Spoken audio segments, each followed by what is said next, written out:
अरे द्वारपालो कन्हैया से कह दो, अरे द्वारपालो उस कन्हैया से कह दो कि दर पे सुदामा गरीब आ गया है, कि दर पे सुदामा गरीब आ गया है। भटकते भटकते न जाने कहाँ से, भटकते भटकते न जाने कहाँ से तुम्हारे महल के करीब आ गया है, तुम्हारे महल के करीब आ गया है। अरे द्वारपालो कन्हैया से कह दो। फ्रेंड्स, जय जगन्नाथ जी की। फ्रेंड्स, आज आपको हम मथुरा, गोकुल या वृंदावन की कोई कहानी नहीं सुना रहे हैं। आज हम आपको द्वारका नगरी की कहानी सुना रहे हैं।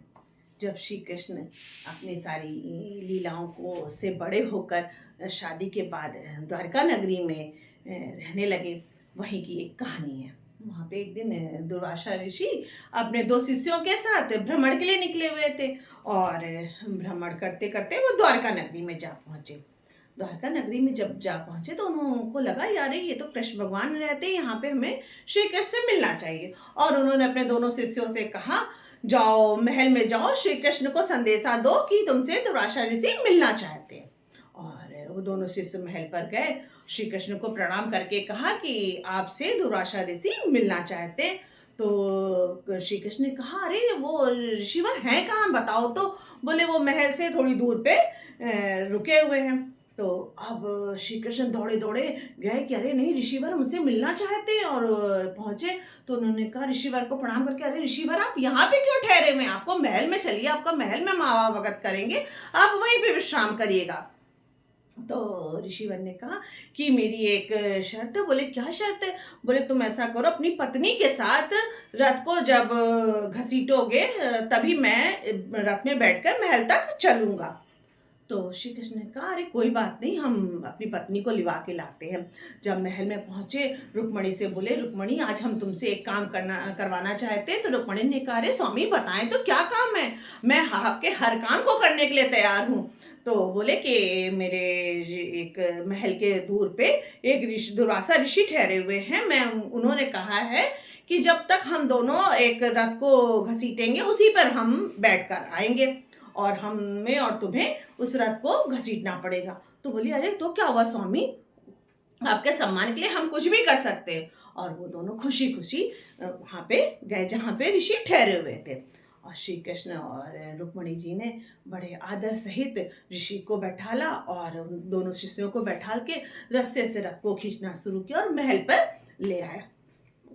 अब जिस ऋषिवर महल में आ गए, विश्राम करने लगे। अलग अलग तरीके के बहुत सारे व्यंजन भोजन बनने लगे। अब जब भोजन की तैयारी होने लगी, बहुत सारे भोजन के साथ साथ खीर बन के आई। और गुरु जी ने सारे भोजन को देखा और खीर को थोड़ा सा खाया। अब श्री कृष्ण से बोले, श्री कृष्ण ये खीर लो तुम। तो बोले, अरे गुरुवर आप खाइए। बोले नहीं नहीं, तुम अपने शरीर में पूरा इस खीर का लेप करो। तो बोले, गुरुवर ये खीर खाने के लिए आई, आप लेप करने को कह रहे हो? बोले हाँ हाँ, मैं यही चाहता हूँ। तो श्री कृष्ण ने कहा, ठीक है आपकी ऐसी मर्जी है। उन्होंने अपने फेस पे, अपने पूरे शरीर में उस खीर का लेप करना शुरू कर दिया और चरणों पे उस खीर को बिल्कुल भी नहीं लगाया। तो ऋषिवर ने कहा कि अरे मैंने तुमसे कहा है कि पूरे शरीर में लेप करो, तुमने अपने चरणों को क्यों छोड़ दिया श्री कृष्ण? तो बोले, गुरुवर इसको खीर को आप ग्रहण कर चुके हो, प्रसाद बन चुका है, मैं प्रसाद को कैसे अपने चरणों पे लगा सकता हूँ, इसलिए मैंने आपकी आज्ञा अनुसार पूरे शरीर में लगा लिया, मैं चरणों पे नहीं लगा सकता। इस बात से दुर्वासा ऋषि बहुत खुश हो गए और उन्होंने श्री कृष्ण को आशीर्वाद दिया कि तुम्हारे शरीर में जहाँ जहाँ खीर लगी है वो पूरा शरीर वज्र का हो जाएगा, तुम्हें कोई भी वाण तुमको भेद नहीं सकता है।